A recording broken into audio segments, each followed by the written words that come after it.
Hello everyone, welcome to another Awakening Beauty Contemplation.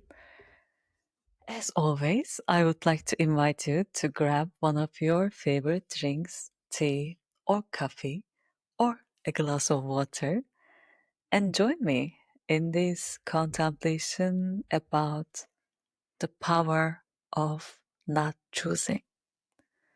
Can not choosing in and of itself be a choice? Well, I am very excited about this contemplation because this has been a big dilemma of my life. I have always been a generalist in my essence. I've been always passionately curious about many things in life.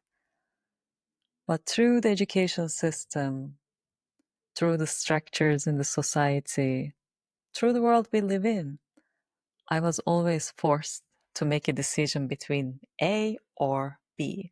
So it was never about A and B. I was always forced to make a choice, and it always meant excluding something. It was never seen as a way of integration. So I was never given the option of A and B. But somewhere in the depths of my heart, I knew that that was possible. But when I was younger, when I didn't really have enough boldness and courage to listen to that inner voice, I felt so puzzled. Something in me was feeling so much pain because A didn't feel right or B didn't feel right. But like I said, through that external pressure, I always felt this unease when I am forced to make a decision. Many times I blamed myself. I thought about myself being indecisive. And I was also judged. And I was also criticized when I wanted to have both in my life. Everybody said, well, you have to make a choice. You are so indecisive. But what if our thinking about decision is wrong? What if decision does not necessarily always need to mean A or the B, separation, exclusion? What if it could be an invitation for exercising our creative energies to bring different sides together and create a different option that brings A and B together and elevating it to a different level of consciousness, to a different level of solution that integrates both so that feels right. And that has been my journey. Whenever someone told me, you are not allowed to choose A and B, I said, okay, that's what you say or what you think, but let me explore it in my own ways. And I always use this as a creative restriction that helped me to think about the problem in ways that others might not have thought about before. And interestingly, I always managed to find some sort of balance. And I always came up with interesting creative solutions that finally elevated the options to a different level that helped me to feel more at ease with my decisions. I think in today's world, we are so used to specializations and we built a world around specializations, around clear choices and very clear boundaries, as if everything is really so clearly separated from each other. But that's not how I see the world. And that's, I think, what is changing in our world too. We are acknowledging there's a different way of seeing the world. Instead of seeing separateness and clear decisions, clear boundaries, we started to feel something else might be feasible. What if we lean into the relationships that coordinate and give the sense of separation instead of our separateness? What if we focus on the flow of life that helps us to create the structures and boundaries that sometimes help us to create the formation of the right systems?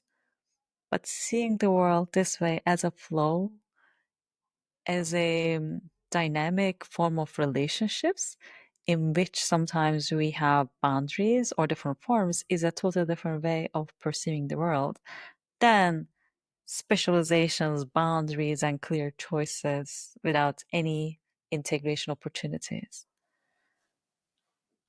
And the more that I started seeing life differently, as a flow, as a journey in which we take different form or shape, I started integrating more liquidity in my decision making process too.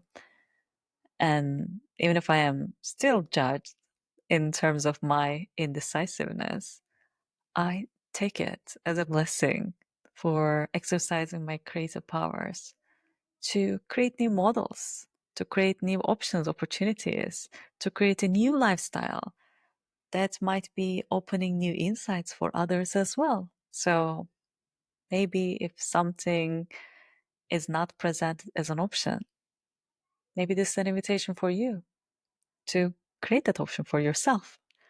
So you could be the embodiment of what is possible and what's feasible. And through your embodiment, you could be the role model for others to do the same. And when something is done only once, it gives hope to others. And you create another optionality for others to consider. And this is the way that we expand as humanity. Once something was impossible till someone said, well, let me try. And through that expansion, through their trial, we know a new possibility when they bring that ideal to life. Through them not making a choice sometimes, through them embodying an impossible option, believing in an impossible option, making the choice for not choosing existing options. So, can this be an opportunity for us to rethink about decisions?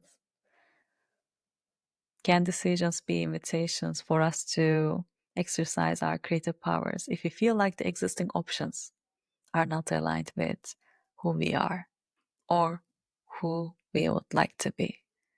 Can us being the option we would like to see more in the world be the opening for others to dream more, to get inspiration more, so they also create their own options? Once again, I just wanted to extend more questions and more invitations. I would like to live in a world in which we have more indecision leading into innovation. I hope this inspires you to think about it more, to open more space in your life for new options, new decisions, new inspirational movements for others to model as well.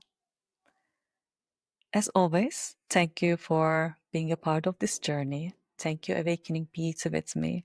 Thank you, remembering your beauty, connecting more of it internally first, and expressing it out in the world. See you next time.